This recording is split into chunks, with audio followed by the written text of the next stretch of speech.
Hey guys, I know that some of you out there, either self-injures or non-self-injures, might wonder why I needed a skin graft, or the fact that it was my fourth skin graft.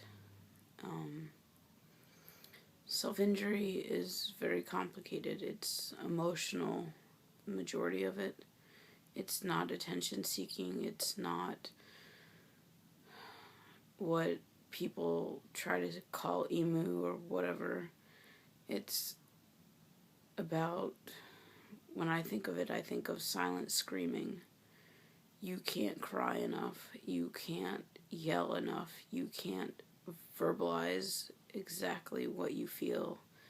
And I'll share with you a time in my life where self-injury played a huge part in my life. This was back in 2006, and I went out with a friend to a church meeting that she wanted me to go to, and then afterwards we had planned on just hanging out at her house and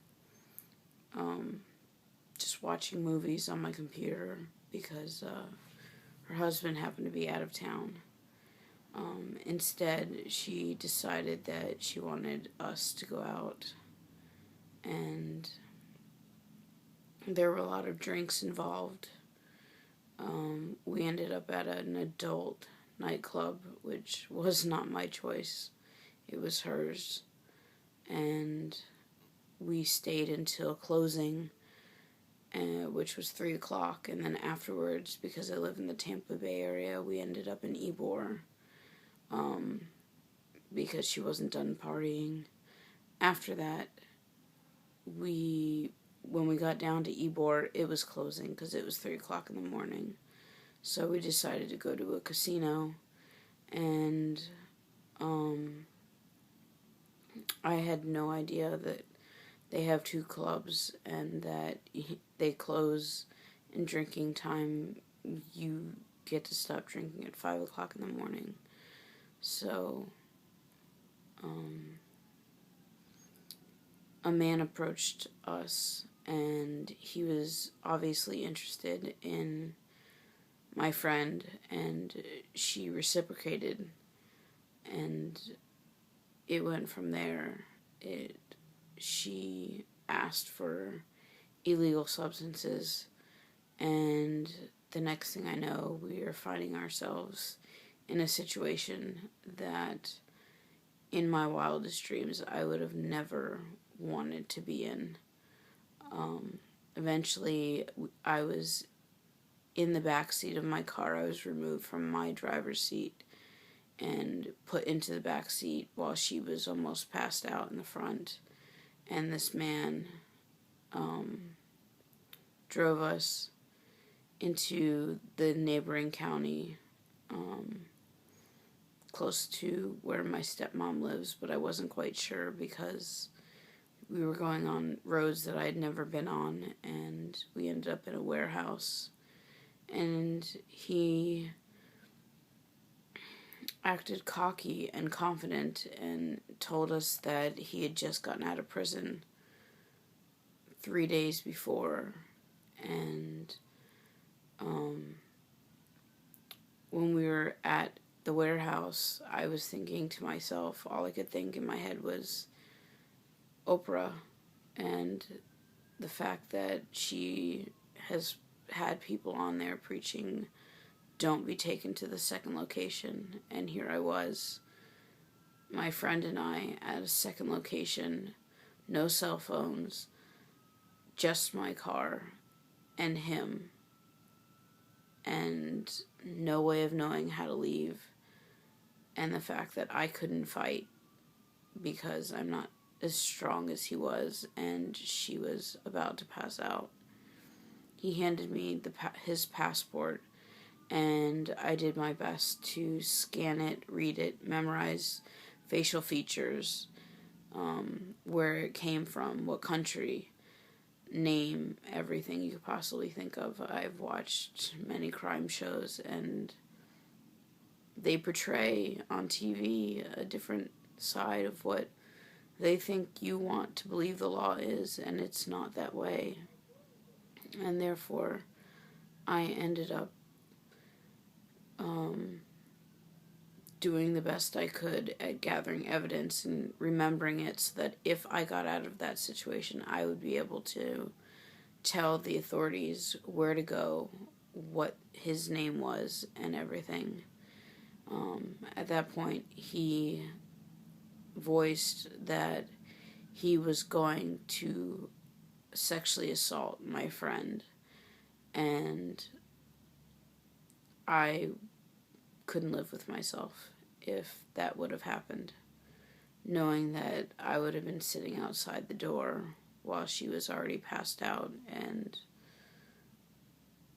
she had just gotten her life together and was ready to go back to her work. And so I told him no, and she passed out outside the door, and he brutally sexually assaulted me and sodomized me and threw a towel at me afterwards and told me to wipe off so DNA couldn't be collected. But I patted myself to make sure that I could keep some DNA so I could have it, make sure if we got out that I could do something. And I was terrified.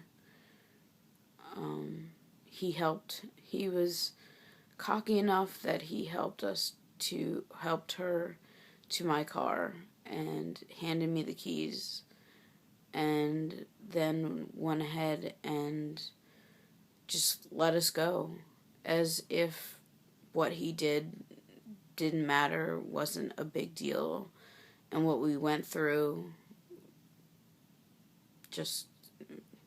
it was just something casual, when it was something so disgusting and revolting. And I drove home. To this day, I'm not sure exactly how I went home, how I drove all the way home, because I was so devastated and upset and in shock. And she fell asleep in her bed when we got back to the house, and back then I had a seizure because of all the stress and being upset. And when I came to and she was awake, a friend called, and because it wasn't the friend I was with, I told her what happened to me, and she told me that I needed to call the police, and I did. And I went to the hospital, and my friend was supposed to be there with me, but she decided, because she didn't want her husband to find out, that she wasn't going to show up. And when the police questioned her, she lied, because she did ask for substances that wasn't supposed to be. And they investigated. I needed surgery to repair what he had broken in me. And I got a call from the people that are supposed to protect and serve and prosecute these people. And because she lied and he said I wanted rough sex, he was not going to be prosecuted for everything that he did, even though the Rape Crisis Center was completely nice and was nothing but the best. They had the best counselors. They processed me. They did everything that you would need in that time. And therefore, that was a major reason as to why I then needed to go to a treatment center.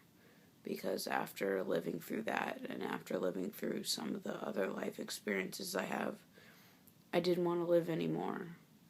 I didn't see the purpose that life caused you that much pain. And no amount of self-injuring could make that pain go away. So,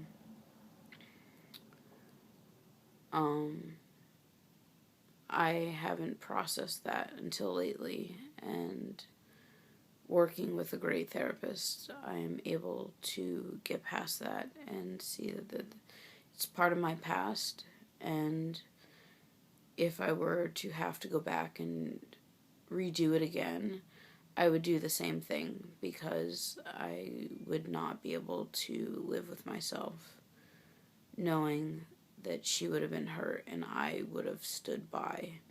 So many people have stood by in my life and said that they would protect me, and I was not protected. So it was my way of giving back, even though I was hurt. And I'm not saying it to glorify myself or for any other reason, but to give you a glimpse of why self-injury became so severe with me and why I was in such distress. So I hope this, and I know it's hard to hear, but I hope that this better explains why I became who I did, and that wasn't attention seeking. That was just trying to deal with a situation that was out of my control. And I hope I don't trigger any of you, because that is not my intention. I just want you guys to understand, self-injurers and non-self-injurers, what we live through. And it's sad that 1 in 3 girls throughout life will be sexually assaulted.